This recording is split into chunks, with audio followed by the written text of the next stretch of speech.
الحمد لله وكفى، والصلاة والسلام على النبي المصطفى وعلى آله وصحبه المستكملين الشرف، وبعد. السلام عليكم ورحمة الله وبركاته. لا نزال أيها الأفاضل مع شيء من تلكم الشذرات الفقهية المباركة على ضوء مذهب مالك رضي الله عنه وأرضاه، ومسألتنا تعد من الأهمية بمكان، وهي من أكثر المسائل التي تطرح علينا، وأيضا من أكثر المسائل غموضا، خاصة عند أخواتنا وأمهاتنا، وهي متعلقة بحكم زكاة الحلي. هذا الذهب الذي تلبسه المرأة، الذي تشتريه المرأة، والذي بلغ نصابا، هل فيه الزكاة أو لا زكاة فيه؟ هذه صورة المسألة التي نود أيها الأفاضل أن نفصل فيها، وربما نطيل فيها شيئا من النفس، بيانا لأهميته. أول مسألة لابد أن يفهمها إخواني وأمهاتي وبناتي، أن الأصل في الذهب أنه فيه زكاة. أن الأصل في الذهب أنه من الأصناف التي بين فيها النبي عليه الصلاة والسلام الزكاة، وحدد فيها النبي عليه الصلاة والسلام المقدار الذي إذا وصله هذا الإنسان فإنه يجب عليه إخراج الزكاة، اللي هو 20 دينار ذهبي. دينار ذهبي في زمن النبي عليه الصلاة والسلام يدير 4.25 جرام. 20 في 4.25 جرام يعطينا 85 جرام، اللي دائما يذكرها إخواني الفقهاء بارك الله فيهم. فالأصل من بلغ النصاب وحال عليه الحولان في باب زكاة الذهب أنه يخرج زكاة هذا الذهب. إنما اختلف الفقهاء في جزئية من زكاة الذهب، اللي هي الحلي الذي تلبسه المرأة. هل هذا الذي تلبسه المرأة أيضا يلحق بالأصل؟ إذا بلغ هذا الحلي هذا النصاب اللي هو 85 جرام فصاعدا، هل أيضا يخرج وتخرج عليه الزكاة تبعا للأصل، أم أنه مستثنى؟ هذه صورة المسألة. طبعا أيها الأفاضل، زكاة الحلي، ما تتحلى به المرأة، ما تلبسه المرأة، هذه مسألة اختلف فيها فقهاؤنا رحمة الله تبارك وتعالى عليهم. اختلف فيها الفقهاء بداية من أصحاب سيدنا رسول الله عليه الصلاة والسلام، ثم بعد ذلك أخذ عنهم الأئمة الأعلام. فمذهب الصحابة: عائشة رضي الله عنها وأرضاها، أسماء رضي الله عنها وأرضاها، ابن عمر رضي الله عنه وأرضاه، أنس رضي الله عنه وأرضاه، جابر بن عبد الله رضي الله عنه وأرضاه، وكثير من الصحابة، أنه لا زكاة فيما تلبسه المرأة من حلي. وأخذ عن هؤلاء الصحابة رضي الله عنهم وأرضاهم مذهبهم بعدم إيجاب الزكاة في الحلي الذي تلبسه المرأة.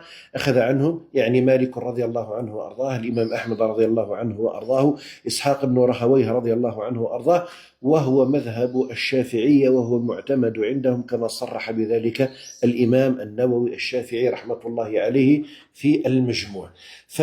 المسألة فقهيا بين المدارس الفقهية هي مسألة خلافية بين الجمهور وبين الحنفية، الذين قالوا بإيجاب الزكاة حتى في هذا الحلي الذي تلبسه المرأة. لكن لابد أن نفهم ما المراد بالحلي أيها الأفاضل الذي تلبسه المرأة. ابن عبد البر رحمة الله عليه الفقيه المالكي في الاستذكار قال: لا زكاة في الحلي المباح المستعمل عند جمهور العلماء. ما معنى المباح؟ لازم نفهم المباح. المباح الجائز شرعا، فيخرج بذلك أيها الأفاضل لا يدخل في المباح ذهب الرجال، لأن الرجل يحرم عليه أن يتحلى بالذهب. الرجل يتحلى بالأخلاق الحميدة، يتحلى بالرجولة، يتحلى بالأخلاق التي بينها الله في القرآن وبينها النبي عليه الصلاة والسلام.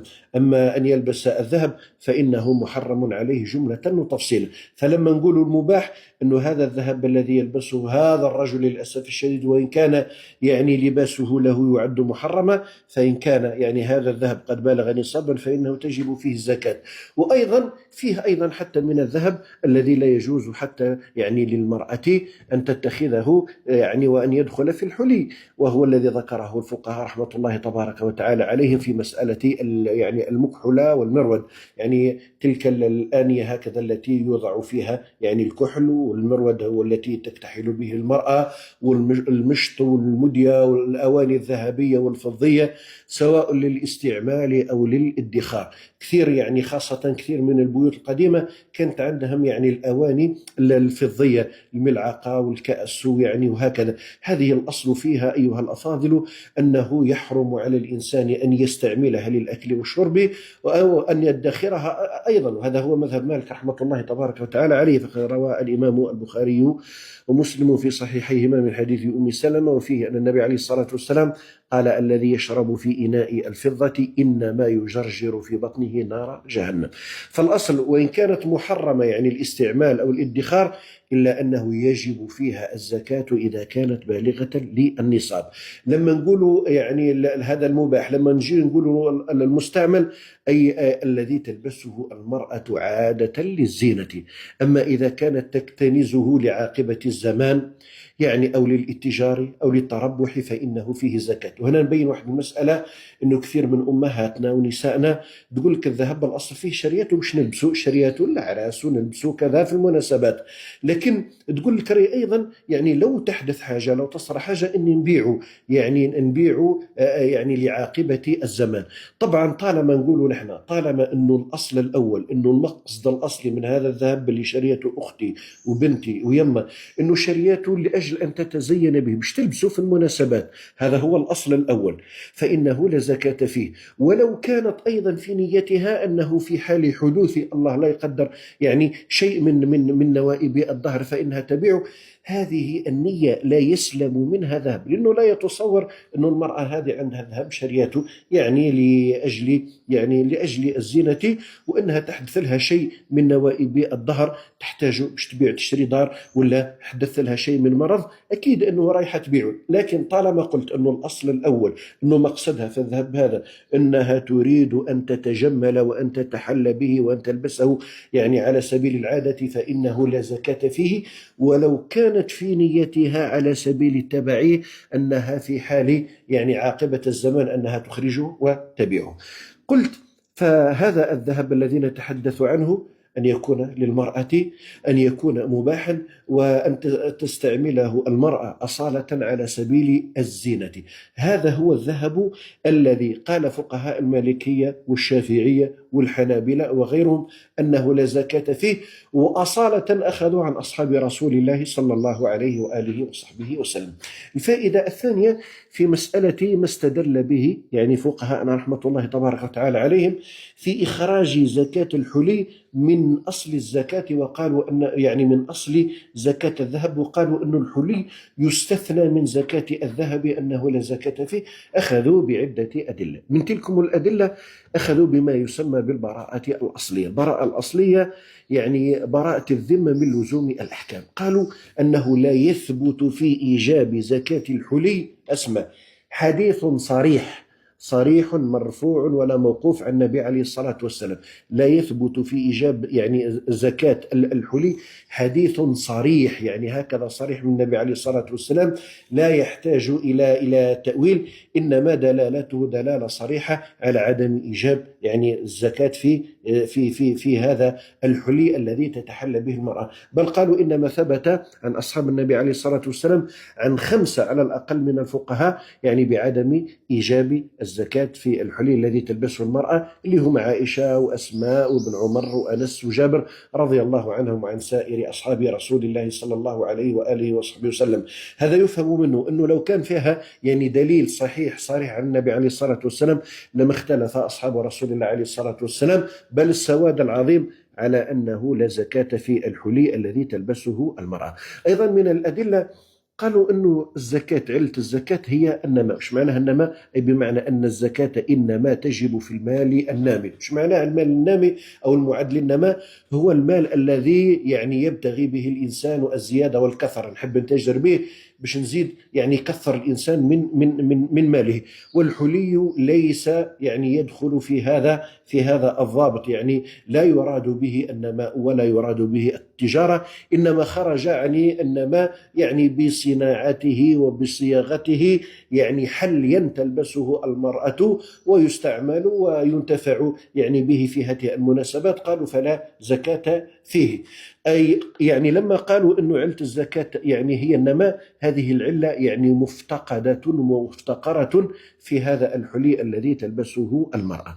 أيضا قالوا أنه هذا الحلي مفرد يعني جمعه حلي، أن هذا الحلي صار بالاستعمال المباح من جنس الثياب والسلع. يعني لما صيغ هذا يعني الحلي يعني في الإسوارة والخاتم وغيره، صار حكمه كحكم الثياب. الأصل فيه أنه لا زكاة فيه، لأن الإنسان لا يعده للتجارة، لا يعده للبيع، لا يعده يعني لأجل الربح. وهذه مسألة ربما نضرب لها مثالا. يعني هذا الإنسان لما ندخل للمغازات للسوبرات نلقوا أنه يعرض في كثير من السلع القهوة والسكر والحليب وغيره، هذه في ذواتها لا زكاة فيها. ما عنديش أنا نص يجيب لي الزكاة في القهوة وفي السكر وفي العدس ليس فيها نص بذاتها. لكن نقول أنه فيها زكاة بالنسبة لمن يتاجر بها، لأنه فيها علة النماء، لأنه يعرض هذه السلع لأجل ما يعني يتمنى أن يجلبه من هذه السلع من منافع، أنه يزيد في هذه الأرباح. أما في ذواتها يعني في ذاتها ليس فيها نص صريح، لكننا نقول بإيجاب الزكاة فيها لأن فيها علة النماء، يبحث عن الفائدة، يدخل فائدة. فهذا الذهب لما صيغ على شكل يعني الخاتم ولا القرط وغيرها، قالوا أنه يعني أبعد وليس فيه علة النماء، لذلك لا زكاة فيه. هذا من ناحية المعقول. من ناحية المنقول استدلوا يعني بجملة من آثار أصحاب رسول الله عليه الصلاة والسلام، والذين قالوا بعدم إيجاب الزكاة في هذا الحلي الذي تلبسه المرأة. ما رواه مالك في موطئه عن عائشة رضي الله عنها وأرضاها زوج النبي عليه الصلاة والسلام أنها كانت تلي بنات أخيها يتامى يعني لهن الحلي فلا تخرج من حليهن الزكاة. الإمام الباجي رحمة الله عليه الفقيه المالكي يعلق على هذا الأثر، قال كانت لا تخرج زكاة الحلي ولا تترك مثل عائشة إخراجها يعني إخراج الزكاة، إلا أنها كانت ترى أنها يعني غير واجبة فيه. أيضا ما نقله البيهقي وغيره عن أسماء يعني بنت أبي بكر رضي الله عنها وأرضاها أنها كانت تحلي بناتها الذهب ولا تزكيه نحو من 50,000، يعني دليل أنه كان عندها ذهب كبير ومع ذلك لا تخرج يعني الزكاة. لذلك نقولوا حتى في مسألة الزكاة، هذه المرأة اللي يكون عندها الحلي اللي يكون عندها ذهب ربما بالغ قيمة هكذا مالية يعني كبيرة، أنه الأصل لا زكاة فيه بناء على أثر أسماء رضي الله عنها وأرضاها. أيضا استدلوا ببعض الأحاديث منها يعني ما رواه البخاري في صحيحه عن زينب رضي الله عنها وأرضاها زوجة سيدنا يعني عبد الله بن مسعود، أن النبي عليه الصلاة والسلام لما خرج عليهن في يوم العيد وعظ النبي عليه الصلاة والسلام النساء وأمرهن صلى الله عليه وسلم بقوله يا معشر النساء تصدقن ولو من حليكن فإني رأيتكن أكثر أهل النار. في قوله تصدقن ولو من حليكن، الفقهاء فهموا من هذا الحديث أي بمعنى تصدقن ولو من حليكن الذي لم يجعل الله لكن فيه زكاة، لأنه لو كانت يعني فيه الزكاة فيه صدقة واجبة لما ضرب به صلى الله عليه وآله وصحبه وسلم المثل.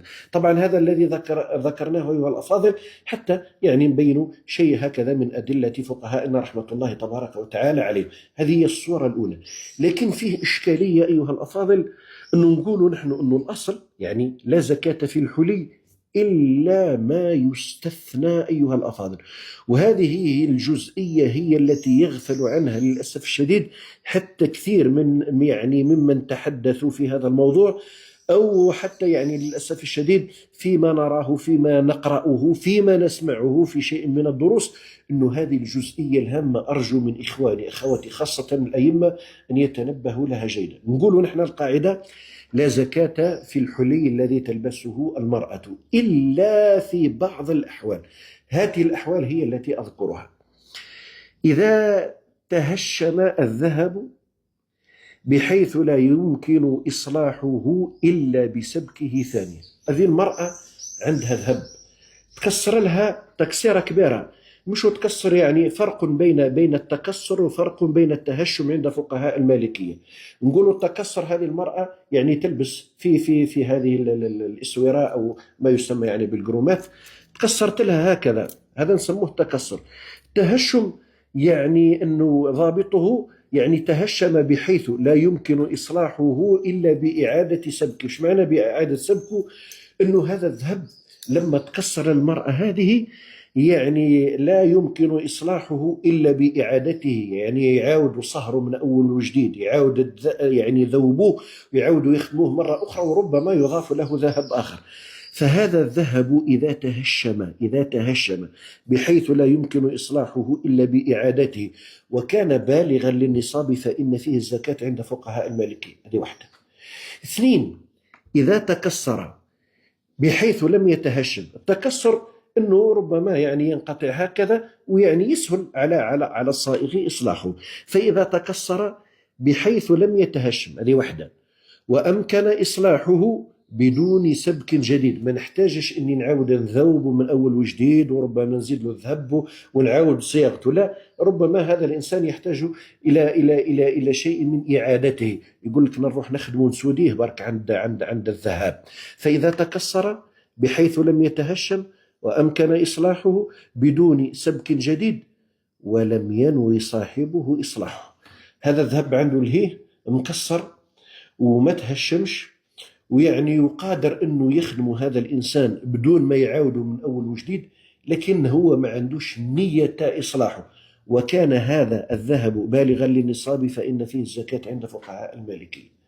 الثالث، إذا كان معدا لنوائب الدهر وحوادثه لا للاستعمال. عنده هذا الإنسان الذهب والذهب بتاعه سليم، مش مكسر ومش مهشم، ولكنها يعني تدخر هذا الذهب لنوائب وحوادث الدهر. تقول لك نحطه يعني على ما ياتي في الزمن، هذا فيه الزكاة عند فقهاء المالكية، لأن نية يعني التحلي غير موجودة في هذا الذهب. الآخر، إذا كان معدا لمن سيوجد للمالك من زوجة أو بنت فإن فيه الزكاة. ايش معناها؟ هذه أرجو من إخواني وأمهاتي أنه يتنبهوا لها جيدا. إذا قلنا إذا كان معدا لمن سيوجد، أنا ما زلت شاب مانيش متزوج وقاعد نلم في الذهب، نقول كنت تجيني الزوجة نمد يعني نعطي لها الذهب هذا الذهب إذا كان بالغا للنصاب فإن فيه الزكاة عند فقهاء المالكية، لأن الزوجة غير موجودة لحد الساعة. أنا الآن يعني نلم في الذهب، أو البنت هذه أو المرأة هذه تلم في الذهب تقول والله كن يرزقني رب العالمين ببنية نمد لها ذهب، هذا فيه زكاة عند فقهاء المالكية إذا بلغ النصاب. لذلك الفقهاء المالكية كانت لهم دقة، قالوا إذا كان معدا لمن سيوجد، يعني الأصل فيه غير موجود، فإذا وجد أعطي لهذا الذهب، هذا فيه زكاة. يفهم منه أنه لما يكون الإنسان على سبيل المثال، هذا أنا متزوج الآن ولم في الذهب باش نمدو لزوجتي، او لم في الذهب هذا باش نمدو لبنيتي الموجوده، نقول الطفله هذه تكبر نخلي لها الذهب هذا نجهزها، يعني لما تتزوج تلقى الذهب. هذا لا زكاة فيه عند فقهاء المالكية، هذا لا زكاة فيه. فإذا كان معدا لمن وجد في ذاك الزمان، يعني في ذاك الوقت في وقت الجمع، فإنه يعني لا زكاة فيه. أما إذا كان معدا لمن سيوجد، يعني لم يفهم منه أنه الصداق اللي قاعد تلم فيه إذا بلغ النصاب فإن فيه الزكاة، لأن الزوجة يعني لم توجد بعده والبنت هذه لم توجد بعده، فهذا الأصل أنه فيه زكاة. أيضا إذا نوى به يعني صاحبه التجارة والتكسب والربح بالبيع والشراء، سواء كان معدا للاستعمال أو العاقبة، فإن هذا فيه زكاة. هذه المستثنيات هي التي ذكرها الشيخ خليل رحمة الله تبارك وتعالى عليه. يعني سيدي خليل قال عاطفا على من لا زكاة فيه وحلي وإن تكسر إن لم يتهشم ولم ينوي عدم إصلاحه، أو كان لرجل أو كراء إلا محرما، أو معدا لعاقبة أو صداق، أو منويا به التجارة وإن رصع بالجواهر. هذا الذي أمكننا أيها الأفاضل إخواني وأخواتي يعني أن ندندن حوله تحديدا في هذه الجزئية. أسأل الله سبحانه وتعالى أن يرزقنا الإخلاص في الأحوال والأقوال، إنه ولي ذلك والقادر عليه. السلام عليكم ورحمة الله وبركاته.